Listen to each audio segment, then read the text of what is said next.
speaking of shouting out our guy Drew from the Bigs, All right, Hayes. He tallied after the first week and a half of the season rookies minutes. He just updated it a month later. Okay. Today, December 3rd. Rookies this season sorted by average minutes played to date. Probably not a surprise. Names at the top of the list: Bub Carrington, 27.7 minutes per game. Keyshawn George is up there, 27 per game. Stephon Castle nearly getting 27 a game. Sarr is up there. Regis Shea is up there. Jalen Wells, Jared McCain. All the way down at 28th. Matas Buzelis, 11.6 minutes per game. The disgust. Make some damn trades. Play this young man. Oh, God, the disgust on his face. 28th in rookie minutes, and he was the 11th overall pick. And you told us you were going in a younger direction. He is the youngest of the young. Okay, and look, shout out to the GOAT. Read his stuff, allchgo.com. You had a great thing about Billy and his comments after last night's game about Matas and his minutes. Yeah. Like, hey, I thought he earned him tonight. He also made some ridiculously offensive comment about giving candy to a baby or whatever when you're talking about giving minutes to these rookies. What? Stop. I'm sorry. Am I the only one who thinks that is incredibly patronizing to say, I'm not just going to give out free candy? This isn't, we're not talking about your neighborhood on Halloween, Billy Donovan. We're talking about a young guy who has already showed so much promise on both ends of the floor. He was blocking shots, dunking, and nailing threes last night. And yes, Billy did say after the game, I thought he earned his minutes tonight. So good. Give him more minutes. It's not giving them away. It's investing in the future. And I get that maybe some people say, well, is Billy Donovan a part of this team's future? Is he a part of Matas Buzelis' Bulls' future? Maybe, maybe not. But for the love of God, if Billy is following certain marching orders that I think he's following, a.k.a. starting Josh Giddey, because his bosses went and got Josh Giddey, then why not make him follow certain other marching orders? Like, hey, play this rookie more. Because I hate that Matas is 28th in rookie minutes per game right now. Yeah. What the hell are we doing? Yeah, there's no business that he should be 28th. And I hope that kicks up and Billy saw what he saw yesterday and continues to reward him and give him minutes, because obviously Matas talked about that. Matas was talking about how he didn't have a problem with it. He was like, if I got to earn it, whatever I got to do, get me on the court. That's exactly the mentality that you're supposed to have, correct? That's how you want him to think. But damn, bro, look at what's happening and see what he's doing and allow this young man to continue to grow and get better. What I like so much about watching him, Will, is every single time I see him, you've seen that he's worked on something. Either it's something that's clicked mentally for him or something in his game that he's just trying out on the floor. The three-point shooting, you know what I'm saying, has definitely clicked for him better. Defensively, I've watched him be better from that Hawks game to now. He played a little bit better defensively. I already love how he gets up and down the floor. I mean, that's a given right there.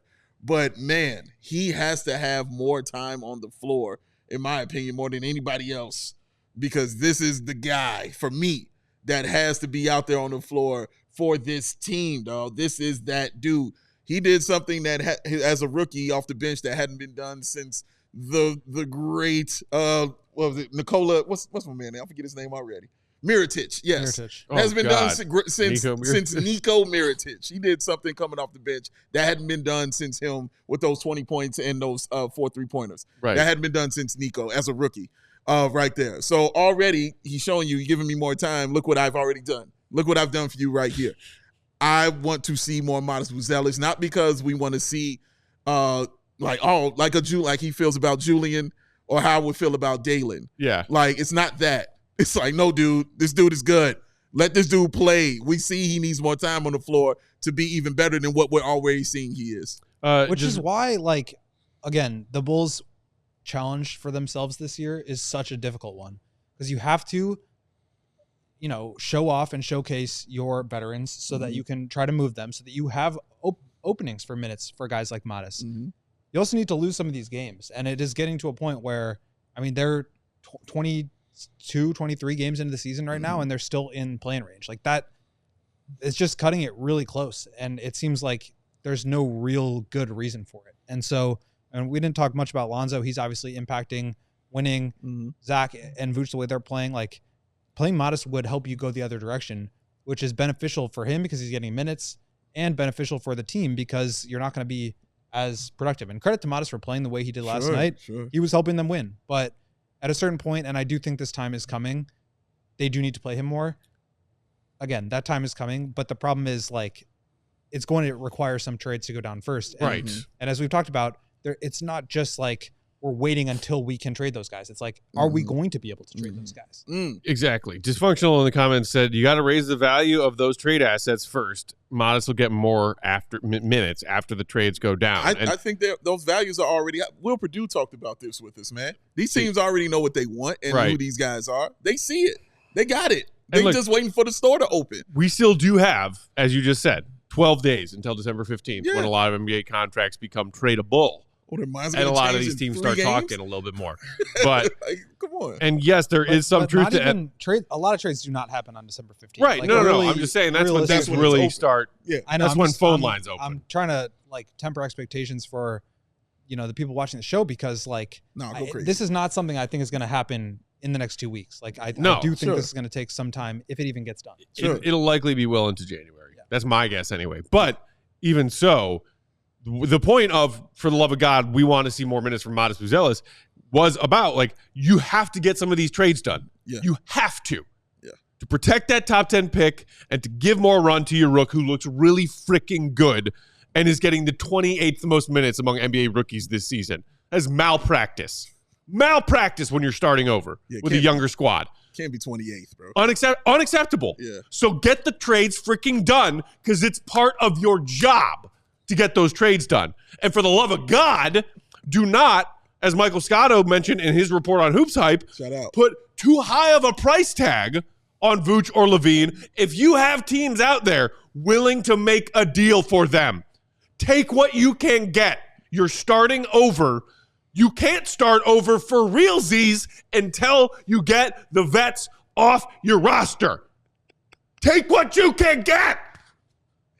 Yo, hey, shout out to Peck. I've never heard anybody be angry and use the word for realsies. That is impressive. That is some impressive anger. Ladies and gentlemen, you mad as hell.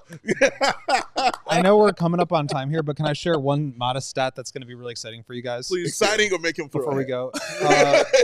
I think he'll be more excited. Okay. All the same. All right. Fair point. This is from our friend Kevin Farragon at NBA Couchside on Twitter.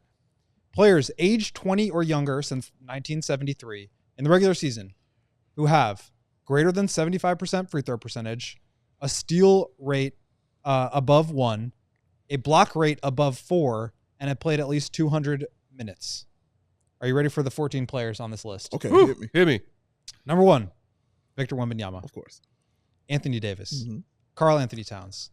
Kristaps Porzingis. Anthony Randolph. Jaren Jackson Jr., Anthony Davis, Kevin Garnett, Miles Turner, Wendell Carter Jr., Andre Kirilenko, Jonathan Isaac, Isaiah Hartenstein, Matas Buzelis.